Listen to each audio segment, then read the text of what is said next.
Salut les boys, et oui, il fait froid, on se caille les miches et tu n'as toujours pas ton manteau ultime pour cet hiver.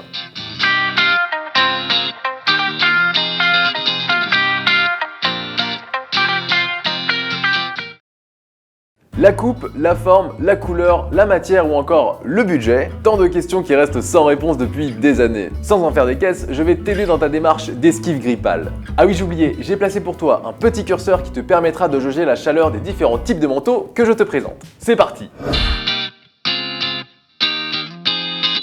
Le manteau est l'un des plus gros investissements de ta garde-robe. Il est donc primordial de bien le choisir pour ne pas avoir à en racheter un chaque hiver. Et ainsi envoyer balader la fast fashion.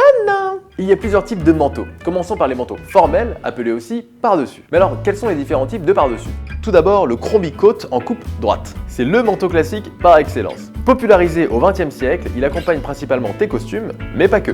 Aujourd'hui, tu peux même créer des looks casual chic à base de Crombie. Ce n'est pas aberrant. Je dirais même, ce n'est pas Abercrombie. Mais c'est quoi Abercrombie? Ensuite, tu as le Chesterfield Coat, ou en français le Chesterfield Coat. Aussi formel que le Crombie, il est sensiblement pareil. On le reconnaît grâce à sa boutonnière cachée, son boutonnage simple et sa poche ticket. Ensuite, autre par-dessus, l'Hustler Coat. On le reconnaît grâce à sa ceinture ou sa martingale. Il tombe sous les genoux et protège du froid grâce à son boutonnage croisé. Enfin, dernier par-dessus, le raglan. On l'appelle ainsi à cause de l'absence de couture au niveau des épaules. La coupe est souvent ample et nécessite d'avoir trouvé son style pour le porter. D'ailleurs attention, ces par-dessus tombent souvent en dessous des genoux, alors si tu es petit comme moi, sois vraiment vigilant sur la longueur. Trop long, il te tassera tel un macaroni au fromage trop cuit. Autre type de manteau formel, les vêtements de pluie. Et oui, quand il pleut, à boire debout, le Macintosh est une arme redoutable. Et pour une fois, ce n'est pas Steve Jobs qu'il faut remercier, mais bien Charles Mackintosh. Grand chimiste écossais, inventeur du premier tissu imperméable en 1823 très exactement. Cousin du Macintosh, le trench est également une arme redoutable contre la pluie. Issu du monde militaire, il était porté essentiellement par les officiers. C'est peut-être un détail, mais ça a vite fait de lui un marqueur social dès la fin de la guerre. On le reconnaît à ses épaules raglantes, à ses épaulettes, à son boutonnage croisé, sa ceinture et enfin ses storm flaps, sorte de rabat à l'avant et à l'arrière pour éviter les infiltrations d'eau ou autres liquides intempestifs provenant du ciel, comme les omelettes. On a vu les différents types de manteaux formels, mais qu'en est-il de la matière?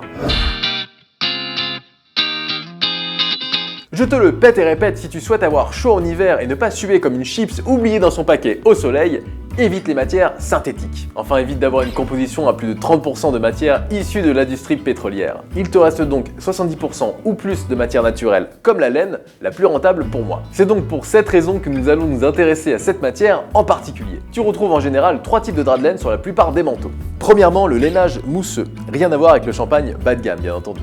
Entre nous, tu le retrouveras le plus souvent chez la femme. C'est une laine qui a du relief, travaillée en maille et qui laisse passer l'air. D'ailleurs, sur certains tweeds, tu retrouves ce tissage particulier et irrégulier. Deuxièmement, les lainages doubles. Cela consiste à superposer 2 couches de laine ou même de la laine avec du cachemire pour plus de confort. On en retrouve avec des couleurs différentes pour avoir un petit twist sur les revers par exemple. On termine par le plus répandu, le lainage foulé. On appelle le foulage le fait de plonger la toile dans un bain d'eau et de savon, puis de maltraiter la matière en l'attendant, la compactant, etc., etc. Les petits interstices entre le fil de trame et le fil de chaîne vont se refermer et constituer une armure contre le froid. Et si tu te poses des questions sur la matière de ton trench ou de ton Macintosh, tu n'auras d'autre choix que de tourner vers un coton ou une laine traitée, et donc étanche. Non mais attends, mais comment fait-on pour reconnaître un tissage de qualité? Non mais attends, mais plus c'est cher, mieux c'est, non? Sans parler du cas particulier du lainage mousseux, choisis un drap de laine à l'aspect soyeux et au tissage bien serré. Attention aux matières spongieuses qui manquent de densité et d'épaisseur. Elles laissent passer l'air et surtout ne tiennent pas chaud. Coucou les matières synthétiques! On les retrouve le plus souvent en fast fashion lorsqu'on a sur l'étiquette un pourcentage qui inspire confiance à la base. Tu ne le verras peut-être pas du premier coup, mais compare le toucher à un drap de laine plus haut de gamme et tu verras sûrement la différence. Regarde les couleurs aussi, les laines foulées retiennent très bien les pigments de couleur, tu auras donc de beaux reflets. Fais confiance à ton œil, c'est hyper important. Enfin, moi j'ai confiance en lui. Puis en toi aussi, un petit peu. Niveau couleur, un manteau formel doit être polyvalent. Il doit aussi bien aller avec tes costumes qu'avec tes tenues casual chic. Pour de la laine, tu peux commencer avec 3 couleurs. Le gris, le bleu ou encore le camel. Et oui, le camel est aussi une couleur qui se marie avec tout. Ce n'est pas pour rien si le par-dessus camel est souvent utilisé dans des looks streetwear. Ça a beau être élégant, c'est facile comme tout.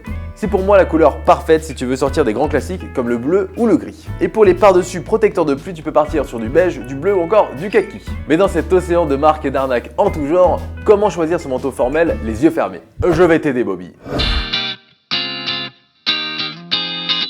Alors si c'est galère pour toi ce mois-ci car tu as dû renouveler ton abonnement au Poney Club, tu peux aller voir chez COS, Monoprix, Uniqlo ou encore Massimo Dutti autour de 150 à 250 €. Si tu as un peu plus de budget, tu peux aller voir chez Suit Supply, Boji, Louis Purple ou encore Harmony pour trouver de belles matières autour de 400-500 €. Maintenant, avec plus de 500 €, tu pourras connaître le grand frisson, celui qui te fera chanter l'été indien jusqu'à la fin de l'hiver. Tu sais, je n'ai jamais été aussi heureux que ce matin-là. Tu auras donc chez Eclectic ou encore Wuyongmi des matières et des coupes incroyables. Sinon tu as Kamoshita que tu trouveras chez nos potes de Beige Habilleur, de magnifiques par-dessus totalement fabriqués au Japon. D'ailleurs Arthur & Fox ou encore Husbands te feront rêver également, crois-moi. Pour le trench et le Mac, tu pourras aller voir du côté de Suit Supply, Le Kourigan, Gantruger, Lie Adams, Macintosh ou encore Norwegian Rain. Retiens que pour ces pièces, sous la barre des 400 €, tu ne trouveras rien de tout. Passons maintenant au manteau casual. Le week-end est arrivé, tu as envie de te détendre et surtout tu n'as pas envie d'avoir froid quand tu vas passer le week-end chez Tata Christine en Ille-et-Vilaine. Pour cela, tu as plusieurs types de manteaux casual. Commençons d'abord par la parka. L'arme fatale contre le froid, elle est très utile dans des pays où l'hiver est rude. Elle est souvent constituée d'une matière extérieure aux propriétés techniques, coupe-vent et étanche. Le rembourrage, quant à lui, est constitué de plumes ou duvet. Plus la parka contient de l'air, plus elle tiendra chaud. Comme ça, tu pourras courir après les caribous.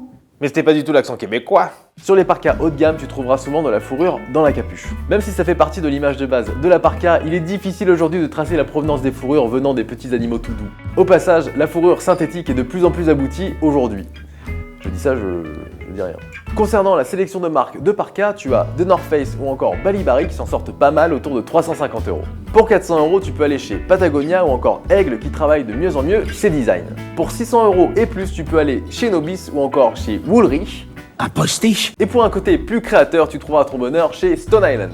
Dernier petit conseil, c'est une pièce qui vaut cher par défaut, alors réfléchis bien à son utilisation avant de faire chauffer la carte bleue de Massimo Garcia. Ensuite, tu as le duffel coat.